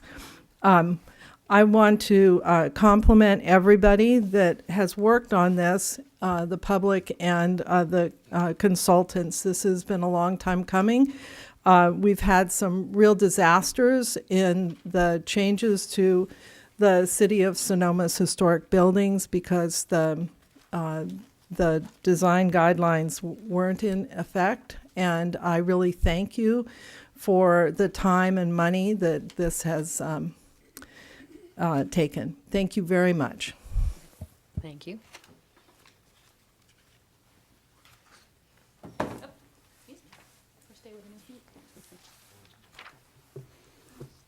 Laura Havlick, Sign of the Bear. First, I want to say thank you very much for the old-fashioned mailing. I don't know how I missed the chronology here, but that was super appreciated. When we got the mailing, we had sat and read the guidelines, and so that was really helpful, and thank you for including us in that. Some of the questions I have, well, the two questions that I'm left with, I may resolve when I have a little more time to digest that. That was a lot of very well presented information to absorb very quickly. I agree with your comment that it would be helpful to put the historic paint colors earlier up in the guidelines because that's concretely important and easy to absorb there. It would also be very helpful to clarify at what point we need to go for design review. I mean, we have not infrequently had people break windows coming from other bars on the street, and if that needs to be replaced with historical matches, or if that can simply be appropriate and trying to match what we have as quickly as possible. You asked Councilmember Harrington about impact, and there's a lot of stuff that we're trying to get done just quickly, but also very much we love the historic look of the building and want it to stay looking the same. I paused a little bit at the as historically accurate as possible. Like, is it supposed to be float glass, or is something that looks similar in character, because we love the historic look of the building and absolutely want to retain that, but is a modern equivalent that looks substantially similar something that would be sufficient, because that really does play out in how much of an economic impact that is. And that's really it. Thank you for working so hard to preserve the historic character and loveliness of the city we love. Thank you. And I'll ask your question about the quick repairs and the application of the design guidelines at the end of public comment. Gina Kuklis. Tonight I'm here representing the board of the Sonoma League for Historic Preservation, because I chair the Community Advocacy Committee. And as you've heard from the staff report, our membership, we've been involved in this process since the very beginning and have been at the meetings of the various commissions that have also been reviewing, and a lot of good input. And just to say, this has been a very thorough process, and it's nice to finally see this happen. Just speaking now personally from experience, for those of you who don't know, but several years ago, I was on the City of Sonoma's Planning Commission for 9 years and did the first draft, the first integrated development code.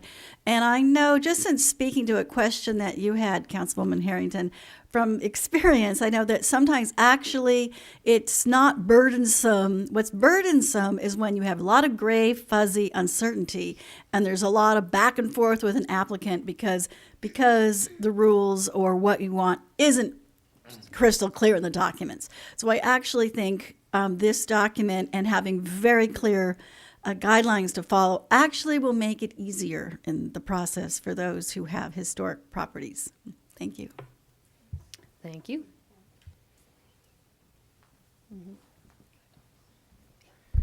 Good evening, Council. Kelso Barnett, First Street East. I just want to echo something Gina Kuklis just said. As a member of the Design Review Commission, we have had questions like this, on a regular basis. Like, how do you interpret the historic code based, and also consider economic considerations, et cetera? And I think guidelines like these will make the jobs of commissioners and hopefully staff much easier, and ultimately make potentially save time and hopefully money for applicants. And I think everyone has an economic incentive in preserving the historic fabric of Sonoma, because ultimately I think that makes Sonoma a attractive, desirable place, and I think everyone economically benefits from that. In general, I just would like to say that I'm very happy to see these guidelines move forward. I would like to thank in particular Paige and Turnbull, and Wendy in particular. She sort of herded this process, and I think she deserves a lot of credit for getting it to where it is. The other thing I'd like to say is, and if you look in the comments, I made this comment at a Design Review Commission meeting back in June. It would be great if we could just keep this process going as quickly as possible. This has almost been a 2-year process to get to where we're at. And I think that's just a function of government sometimes, and bureaucracy, and sometimes it just takes a while. But if you notice, these are the downtown design guidelines, and we have 10, David can correct me if I'm wrong, but 10 planning districts in Sonoma. And obviously the concept of a planning district is zoned piece of property in one district is sometimes treated differently than another. And so these downtown design guidelines, while they affect the downtown planning district, will they affect the northeast area, the Gateway District, the Broadway corridor, et cetera? Probably not. And so moving forward, we should at least come to some sort of agreement or some sort of come to terms whether we will be using these as a reference for other parts of town. As Christina showed on the maps in the beginning, there are significant elements of the historic overlay that do not fall within the downtown district. And so what happens then? There are significant historic resources in our town on the east side of town that are certainly not in the downtown district. And so that comes back to my earlier point about time, so are we doing District 2 after this, District 3, or is there any way we can extrapolate what we've learned in the downtown district and in a more efficient manner sort of replicate that throughout the city. So those are just open questions, but in general, I want to reemphasize the fact that Ruth, Christina, and Wendy have done a great job, and I would just love you to forward this process along as quickly as possible. Thank you. Thank you. Any further public comment? Seeing none, I'll bring it back to the council, and we're going to start with Councilmember Cook. I'll try not to make this painful. I have acid reflux, so every once in a while I burn my throat really bad. But what I wanted to say is thank you. This has been a long time. I think it's even been more than 2 years with the discussion, because being on the council for 5 years, I know that there was some council members before the infamous pink door that we had over at the ice cream place. It's called Sweet Scoops now. It's kind of what got the ball rolling. And there's been a lot of great work done, because back then we were looking at what we do within the city and looking at like Sea Ranch, where they have just like 2 collars. So when you go there, it looks like everything kind of blends in. That's something that they have for their area. With Sonoma, as you noticed, we have so many different things going on. I mean, we have the Spanish, we have the different looks. So I just want to thank city staff and Turnbull for doing this. And my recommendations would be to echo about the color palette, because I think that was one of the things that really got us to where we're at today. Is I would like for people to know what can be and what can't be. And then talking about cost, one thing that we discussed, early on is we didn't want to make it burdensome, to put the burden on businesses or owners. But if you really look at what Kelso Barnett said, it's true, and I think Gina Kukelis echoed it. Sorry, it's my throat. That it is true. If people know what the rules of the game are at the beginning, then you don't have the pink door that actually went all the way through to the city council. And it costs money. And people might say, oh, change the color of a door.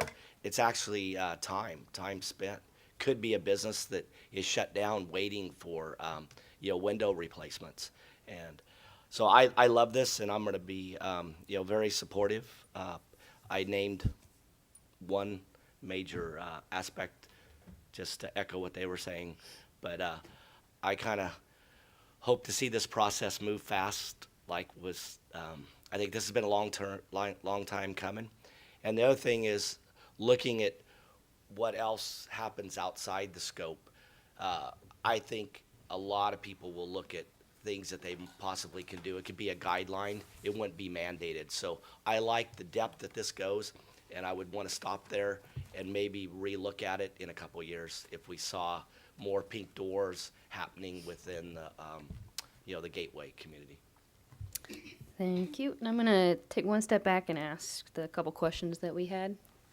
Whoever feels they're most capable of answering. The first was the question about replacing features that need to be done quickly, and when exactly do people have to come to design review? For example, broken window. Sure, I'll try to take a stab, but David, feel free to pull the microphone away from me at any point. So take the hypothetical example of the sign of the bear and there was a broken window. Hopefully, as soon as the broken window happened, whoever's going to be repairing it would take a look at these guidelines and look at the links to the Secretary of Interior standards to find out that we prefer that the window be repaired instead of replaced. In addition, the replacement of the window may require a building permit, and that's what's going to bring the attention to the city of Sonoma. And if it is in-kind like materials, then that is not something that would require design review. Oh, he has another microphone. Foiled again. So one thing about the guidelines that is important is that it's an educational tool that actually covers activities that aren't regulated by the city. For example, cleaning your building. There's information in here about how to clean a historic building and not damage it, but that's not something that the city reviews. Similarly, if in the case of a broken window with the sign of the bear, simple maintenance is not subject to design review. But replacement of a window system would normally require a building permit. So when you're taking out the complete window, replacing it with something new, you need a building permit. That is going to be subject to design review. So the building permit is an important trigger point that we use to distinguish between things that are going to be subject to review and things that are not. Thank you. Next question was, is there any current plan to expand this to different other additional districts other than the downtown? That's our goal, provided the city council can provide us with additional funding. And I have a question. So once this is finished, is it going to be published in print form, or is it just something that's going to be available online from the city website? Yes, both. It's going to be available on our city's website, and printed copies will be available for people as well. Hopefully, we can get people to look at them online, because it takes a lot of paper to print them.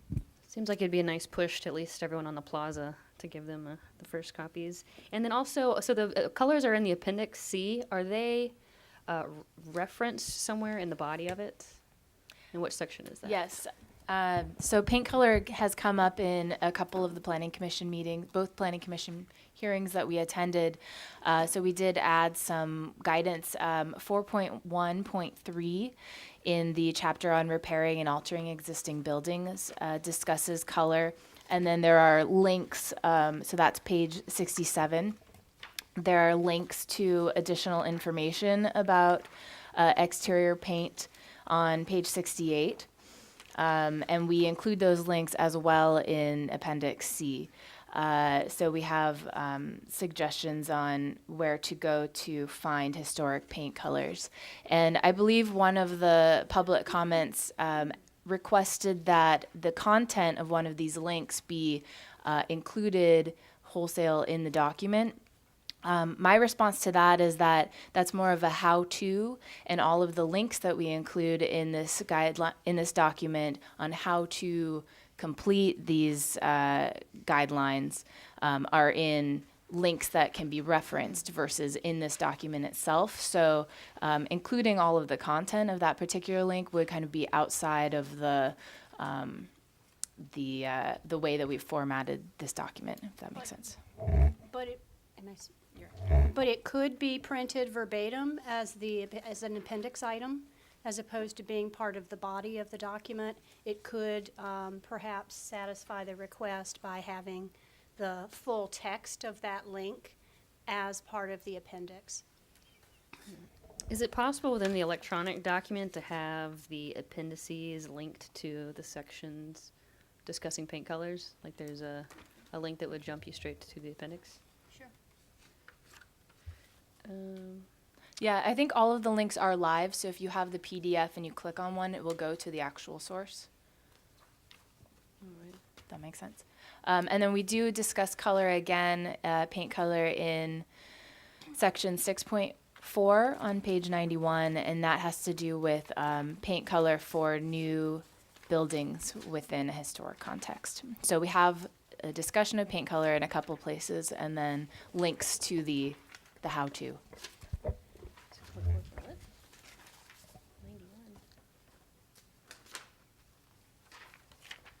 What was that last section, 6.1? 6.4. Oh, 6.4. Oh, wait, sorry.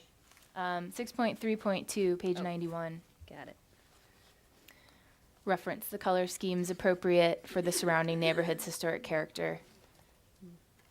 And then it actually says see page 68, which has those links, so that we didn't repeat the links in the body twice, but you can go back to them. Yeah, and then is it possible so if someone could click on page 68 and it would jump them down to the actual 68? We can, yeah. An internal link? Sure. Councilmember Agramonte? And I can't find it, but I saw it today in this and a few days ago. The color wheel, I saw a color wheel, I think, but I don't know what page that is on. I think it was the, It was in the comment letter. and I think it's the cover page of the link. So if you click on one of the links that we include in the document and you go to a website, this is on the website. Oh, all right, thank you.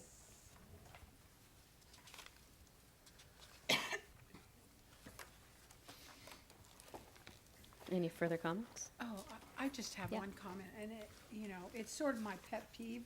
I'm so glad it was mentioned in this, with respect to historic buildings and solar energy, about how it's difficult to fit them into these, buildings. It's almost difficult to put them anywhere, they're just, I'm waiting. I saw something, I think, from Denmark that was actually a flower that opens up and moves with the sun. It's a huge flower. It's kind of ugly too. But it's such a great idea, just something. I see these and I'm thinking, oh God, I'm glad, and I think they're the best idea for us as we move forward. But somebody needs to make it better. I don't know what it might be, but I'm glad you said this was shown in this, in the book here. Thank you. I just wanted to add that I think that as far as like the user interface side of this with the pictures, I mean, even looking at the pictures, it automatically makes me think of planning commission decisions and design review decisions that were made. So I think this is really easy to use, and it's something that Sonoma, being as historic as we are, deserves to have, because I know it's something that we all appreciate. So I don't think we need an action today. I think we've given you all some guidance. Yes, no action, and also this will come back to council probably within a month, and we'll wrap this up. All right. Thank you. Thank you all very much.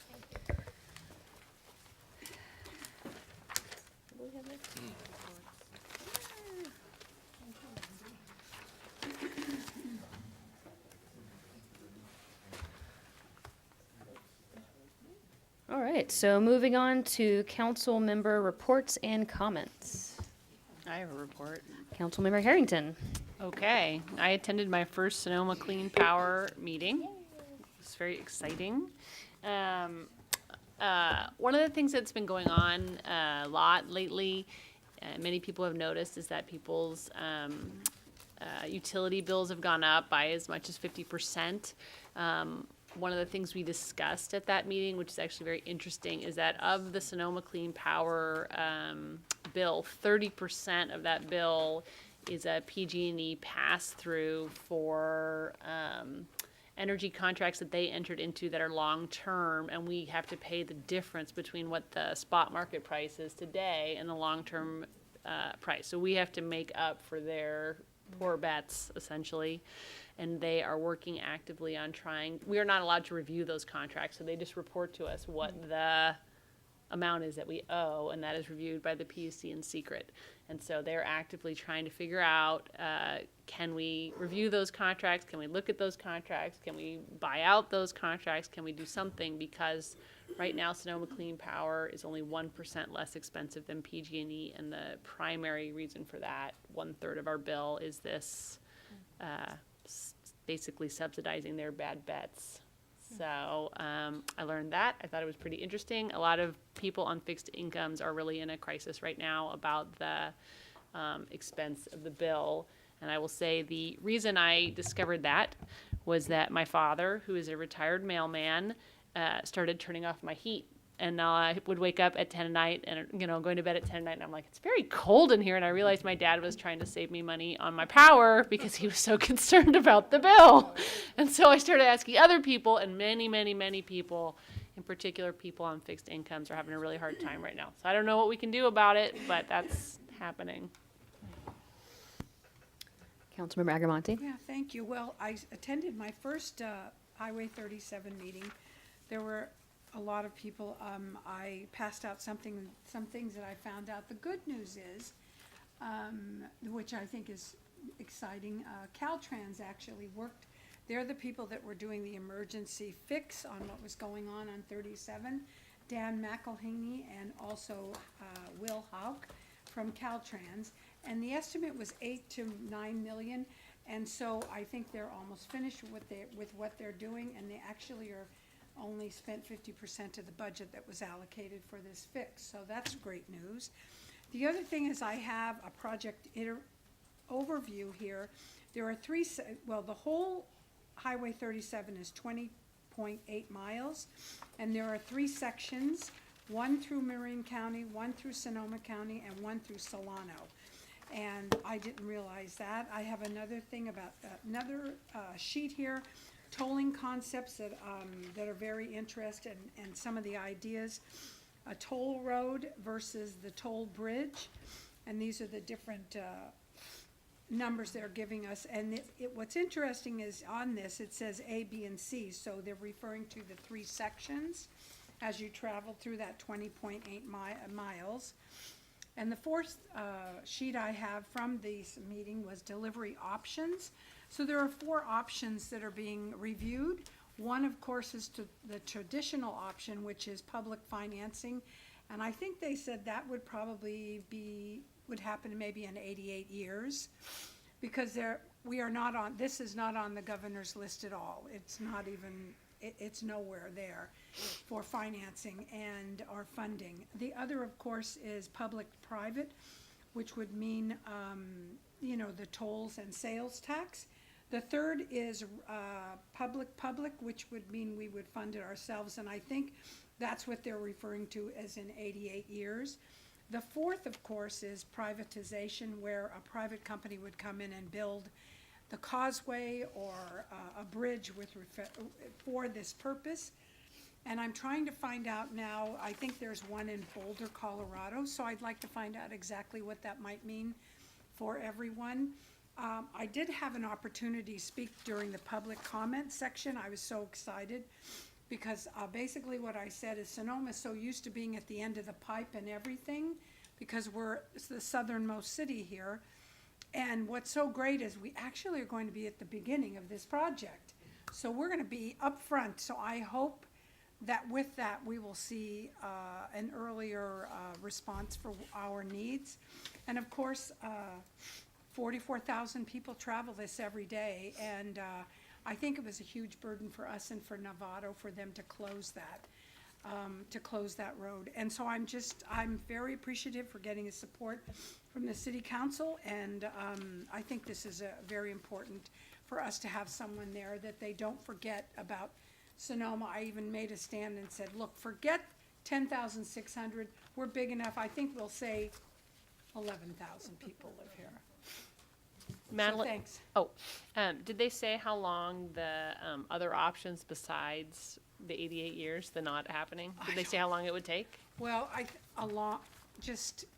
they can't even, I didn't hear an estimate on anything other than the 3 counties are gonna be working together, and I'm hoping less than 15 years, but I don't know.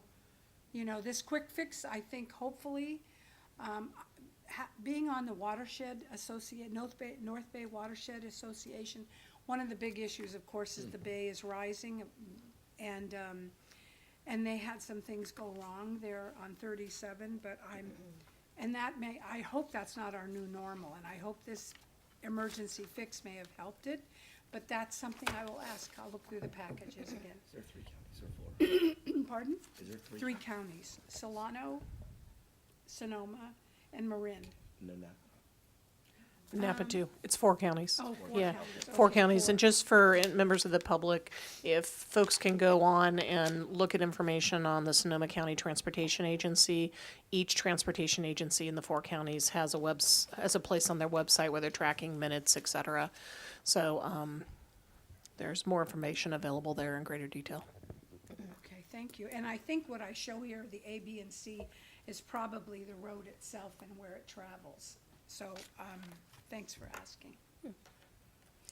I didn't have any commissions this past couple weeks, but yesterday I had the great honor of judging the Miss Sonoma County and Miss Sonoma County's Outstanding Teen competition, and it was about 12 hours of judging, but it was so fun, and I hope my fellow judges can do it one day because it was a great panel of 5 people from all over the county, and there were 15 contestants that we had to interview and then saw them go through all of the different parts of the competition. And Sonoma Valley High School had a competitor this year. Her name is Jasmine, and she did a really good. And, yep, that's all I have today. So I'll hand it over to our city manager. No comments tonight, thank you. Okay, we're gonna take it out to the public for one last public comment.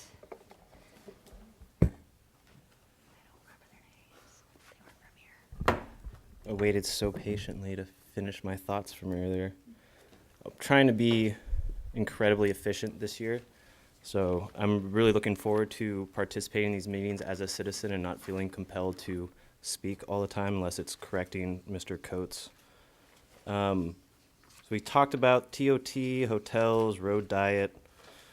I did apply for the commissions. That would be something I would incredibly enjoy. I think it'd be a great way for me to pay back everyone who supported me in my campaign, and it'd be a great way of representing those voters, especially, you know, any of the commissions, even an alternate seat, just being in, putting my energy for the city in that kind of context, I would cherish. It would be awesome.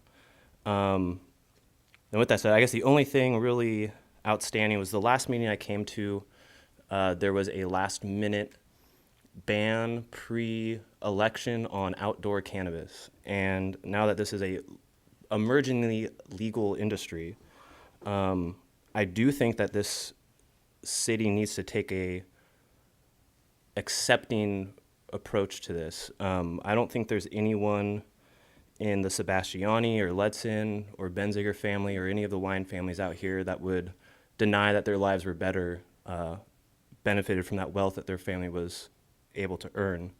I think Jason did a great job characterizing me last time as a thoughtfully moderate progressive. I have no interest going after anyone's wealth. I'm quite the opposite. I want to build wealth for people. I want to inspire people to build wealth. And there are members in our community that have, for the last 10 or 20 years, jumped through legal loopholes to keep a, whether you like it or not, a very contingent part of our economy and our agriculture out here thriving. And, you know, you smell wine every once in a while driving through Sonoma. You go through Shellville and you get a cleansing whiff of manure, which as a farmer I understand as being a critical part of it. This is part of our region and it's part of our economy. And then, you know, if we want to work with the school districts to do a district-wide tax, I mean, tax it to Texas, tax it to Disneyland, I don't care. Make it legitimate. We can get a city tax, add on to that. It will only increase the level of our clientele that come here. But especially when we're looking at funding arts, we're looking at funding education, and we're seeing these other states for whatever problems emerge. You know, I've had friends die literally from alcohol. I've had 0 friends die from marijuana. And so yeah, so that's those mostly my thoughts for maybe the next year, but I'll come in and visit you guys every once in a while. Thank you. Good, we missed you. Patricia Cullinan. So I want to talk separately on 2 different subjects. One is the president of the Sonoma Historical Society.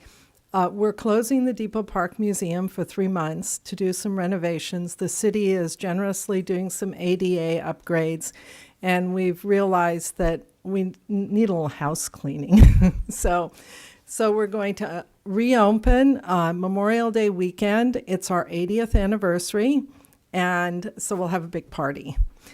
And the other thing that I want to speak to, not as the president of the Historical Society, is I was involved in a historic resource survey that was funded by the Landmarks Commission several years ago. And our very last trip through the valley, where we were picking up some of the historic houses we hadn't got to previously, was in the fall. And I have to tell you, we started in the morning in Kenwood and we ended in southern Sonoma Valley. And there were 3 of us. We had a camera, a clipboard, and we smelled marijuana everywhere. We smelled marijuana everywhere. And I can tell you, walking around with a camera and a clipboard at harvest time is kind of challenging. So thank you. Thank you. Any further public comment? Seeing none, this meeting is adjourned.